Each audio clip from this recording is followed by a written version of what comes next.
j'en viens à la partie action, plus précisément, avec Julie Jourdan, qui est à mes côtés en plateau, gérante action américaine chez Mansartis. Bonjour, bienvenue Julie. Bonjour. Et félicitations, je le rappelle, vous avez été élue meilleure gérante action américaine en France par Citywire pour l'année 2020, titre qui vous a été décerné en fin d'année dernière. Et donc, cette question tout à fait légitime, à la suite de la discussion qu'on avait avec Bastien, est-ce que cette remontée des rendements obligataires aux États-Unis, est-ce que c'est une bonne chose ou une mauvaise chose pour le marché action américain ?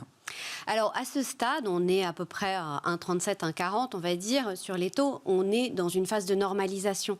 Donc, cette normalisation, elle est plutôt saine. C'est-à-dire qu'on arrive en sortie de crise, et c'est ça que ça nous dit. C'est-à-dire que quand on était à 0,7, on était quand même très inquiet de l'évolution économique dans laquelle on était. Aujourd'hui, on revient finalement sur des niveaux qui sont peu ou prou similaires à ce qu'on avait il y a un an. Donc, c'est-à-dire pas des niveaux très élevés, loin de là, avec une situation économique qui est complètement différente. C'est-à-dire qu'on a à la fois une accélération économique qui est attendue et qui devrait être très importante, soutenue par un consommateur américain qui a un pouvoir d'achat, on va dire comme rarement, aussi élevé que rarement. On a effectivement des frémissements au niveau de l'inflation et on a un projet de plan de relance budgétaire supplémentaire qui est assez colossal. Donc on est dans une situation effectivement qui justifie cette normalisation. Donc aujourd'hui, on est plutôt dans une situation qui est tout à fait saine. Si demain, effectivement, on a une accélération de la montée des taux, ça sera autre chose, mais on n'est pas là. Aujourd'hui... So far, so good. Jusque-là, ça va. Exactement. Attendons de voir comment les choses évoluent. Tout à fait. Est-ce que néanmoins, cette remontée des rendements, ils ont doublé, le 10 ans américain a doublé en quelques mois. Est-ce qu'on peut constater que cette remontée des taux fait quelques dégâts ici et là sur le marché ? Tesla est peut-être l'emblème des valeurs richement valorisées par les investisseurs mondiaux, américains. Le titre Tesla est en baisse de 20% plus maintenant par rapport à son pic de fin janvier. Est-ce qu'il faut mettre la baisse du titre Tesla sur le compte de la remontée des rendements obligataires, par exemple ? Alors, moi, je ne le mettrais pas là, dans le sens où je pense que les 3 derniers mois sur Tesla, on a été, même peut-être la dernière année d'ailleurs, on était vraiment dans une histoire de flux. C'est-à-dire qu'effectivement, le titre a été extrêmement, je dirais, la cible des investisseurs particuliers qui voyaient effectivement une histoire de croissance et une évolution très positive. Puis, le titre, effectivement, est rentré dans le S&P 500 et ça a été finalement une entrée avec un niveau de pondération comme jamais vu dans un indice de ce type, qui a incité un certain nombre d'investisseurs qui sont dits benchmarkés, donc qui doivent copier en fait l'indice à acheter massivement ce titre. Et aujourd'hui, on est un petit peu à la fin de ce cycle-là. Et c'est plus une histoire aujourd'hui de flux, me semble-t-il, qu'une histoire effectivement spécifique liée aux taux, etc. Même si, bien évidemment, la hausse des taux, son pendant, traditionnellement, c'est de dire quand les taux remontent, ça vient altérer en fait les niveaux de valorisation des sociétés très richement valorisées, des sociétés de croissance. Mais aujourd'hui... Mais il y a aussi l'histoire des flux. On arrive peut-être au bout d'une logique de flux qui a été massive autour du titre Tesla.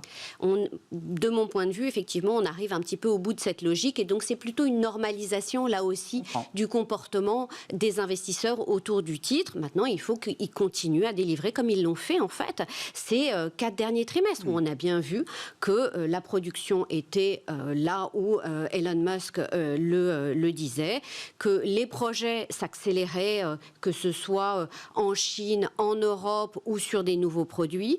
Donc, ils ont délivré. On a une valorisation qui s'est amplifiée sous l'effet d'éléments, on va dire, plus techniques. Aujourd'hui, on revient dans une histoire un petit peu plus fondamentale et c'est peut-être très sain. Bon. Plus fondamental, effectivement, avec un titre Tesla sous les $700, 680, 685, on verra l'ouverture tout à l'heure à Wall Street, mais ce sont les niveaux qui prévalaient justement avant l'inclusion de Tesla au sein du S&P 500. C'était fin décembre dernier, le 21 décembre précisément. Julie, qu'est-ce que vous retenez de la saison de publication des résultats ? Alors, de manière un peu globale, on arrive au bout, il y a encore le secteur de la grande distribution, de la distribution, là, Walmart a publié, mais on a encore un certain nombre d'acteurs qui vont publier cette semaine, mais globalement, jusqu'à présent, qu'est-ce que vous retenez des discours, notamment des entreprises ? Alors, les résultats sont vraiment très bons. Les résultats C'est-à-dire sont bons. qu'on attendait, on va dire, en début d'année, on attendait à peu près une baisse de l'ordre de 9% des profits. On a une hausse qui est de plus de 3%. Donc on a le premier trimestre de hausse depuis près d'un an. Donc c'est vrai que ça a été la bonne surprise. Et cette bonne surprise, elle concerne à la fois les profits, à la fois les ventes. Puisque les ventes, là aussi, on a une hausse de 3%, on attendait une très légère hausse. Donc on voit bien plusieurs choses. La première chose, c'est qu'on voit que les sociétés ont été très agiles. Elles ont profiter de la crise pour se restructurer, pour éventuellement revoir leurs canaux de distribution, leurs chaînes d'approvisionnement, etc. Et aujourd'hui, on voit bien que la profitabilité est revenue sur des niveaux, on va dire, pré-crise, puisque d'un point de vue marge, on est à 10,9% de marge en moyenne sur le S&P 500, c'est-à-dire le niveau pré-crise. Donc c'est vraiment, alors que les chiffres d'affaires ne sont pas toujours au rendez-vous. Donc il y a eu un gros travail qui a été fait par les entreprises. Donc ça c'est la première chose. La deuxième chose, c'est qu'on le voit bien et on le voit au fil de l'eau des publications de résultats, le consommateur américain a été là. Et finalement, là où on a le plus de surprises positives dans les publications de résultats, c'est au niveau de la consommation discrétionnaire. Il y a un chiffre qui est vraiment très très intéressant, me semble-t-il, c'est de se rendre compte que sur l'année dernière, les achats par les consommateurs de biens discrétionnaires, on va dire, des biens durables, a progressé de l'ordre de plus de 8%. Sur l'année, donc c'est quand même assez colossal, aidé par les chèques fiscaux, aidé par une situation de pouvoir d'achat qui ne s'est pas dégradée, bien au contraire, qui s'est amplifiée, aidé par l'effet de richesse de l'immobilier, et puis des services et des loisirs qui étaient confisqués aussi. Exactement, de l'impossibilité de dépenser ailleurs. Et effectivement, et donc dans ce même temps, effectivement, on voit un consommateur américain qui a été effectivement très actif. Donc tous ces éléments sont plutôt de très bonne teneur et on voit bien qu'on est dans une dynamique positive. On parlait de l'inflation, on y revient toujours, mais ça veut dire que sur le plan micro, sur le plan des entreprises, le pricing power des entreprises est préservé d'une certaine manière. Vous dites que les marges ont été préservées parce que le coût des intrants augmente pour bon nombre d'entreprises. L'ensemble des matières premières est poussé à la hausse de manière spectaculaire.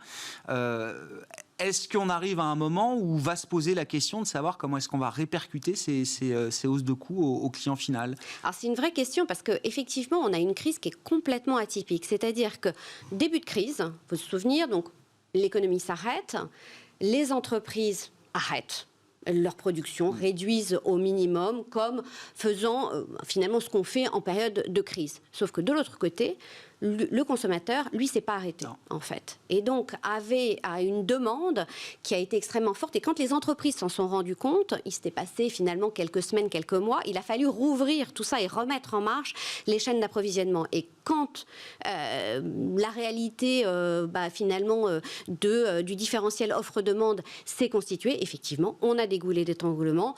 On a effectivement des situations de tension sur un certain nombre d'approvisionnements. On le voit bien effectivement dans l'automobile où on a des difficultés à obtenir certains composants, ce qui entraîne des hausses de prix. Est-ce qu'elles seront temporaires ou plus durables? Ça va dépendre de la capacité des chaînes d'approvisionnement à nouveau à se remettre et à se réaligner en fait avec la demande. Donc il va falloir voir quelle est la durée en fait de cette situation? Comment on peut repasser les prix aux consommateurs et dans quelle proportion finalement ces achats de biens durables vont se poursuivre avec la poursuite de la réouverture des économies et la possibilité pour le consommateur de revoyager, d'avoir d'autres expériences et d'autres, on va dire, d'autres éléments de consommation en fait. La partie services, loisirs, effectivement, qui va rouvrir assez rapidement d'ailleurs aux États-Unis, sans doute plus rapidement que ce qu'on connaîtra en Europe. Je le disais, il reste encore quelques grands acteurs dans le secteur de la distribution qui vont publier cette semaine. Macy's, Home Depot, Best Buy également. Walmart a déjà publié il y a quelques jours. Julie, qu'est-ce que vous attendez de ce secteur qui a été là aussi sur le devant de la scène pendant toute cette crise pandémique? Alors c'est un secteur qui a connu deux histoires. On a d'un côté effectivement les valeurs du type Macy's, Best Buy qui sont vraiment les brick and mortars et qui étaient déjà dans une situation en fait de réinvention avant la crise. La pandémie les a obligés à accélérer finalement à la fois leurs investissements dans la partie digitale, mais aussi de revoir complètement leur gestion des stocks, la façon dont ils s'approvisionnent, etc. Donc ça, c'est quelque chose qui a été accéléré avec la crise. Puis de l'autre côté, on a bien vu l'explosion de tout ce qui était e-commerce et des acteurs qui étaient très bien positionnés, des acteurs comme Chewy pour tout ce qui est alimentation pour animaux, évidemment Amazon et tous les autres. Donc c'est vrai qu'on a un petit peu ce secteur avec une grande divergence. Ce qu'on a vu, c'est que dans cette crise, un certain nombre d'acteurs avaient réussi en fait à faire cette transition, à se montrer, on en parlait tout à l'heure, très agile finalement, et à profiter de cette crise pour accélérer en fait leur transformation. Et là, ce qu'on va attendre de voir sur cette semaine, c'est la confirmation de cette transformation, sachant que d'un côté, on a des coûts qui ont augmenté pour gérer la crise du Covid dans les magasins, notamment, ou dans les chaînes d'approvisionnement. Et de l'autre côté, on a un gros travail de réduction de coûts qui a été fait, et donc un effet potentiellement positif sur la profitabilité, alors que le consommateur est plutôt de retour dans les magasins. Donc, à voir. Ce sera effectivement la dernière vague de grands résultats à suivre sur le marché américain. Le pic des publications est passé, mais encore, je le disais, Macy's, Home Depot, encore Best Buy qui vont publier ces prochains jours et cette semaine sur le marché américain. Merci beaucoup, Julie. Merci d'avoir été avec nous à la mi-journée dans Smart Bourse. Julie Jourdan, gérante action américaine chez Mansartis. On se retrouve ce soir en direct à 18h30 sur Bismart.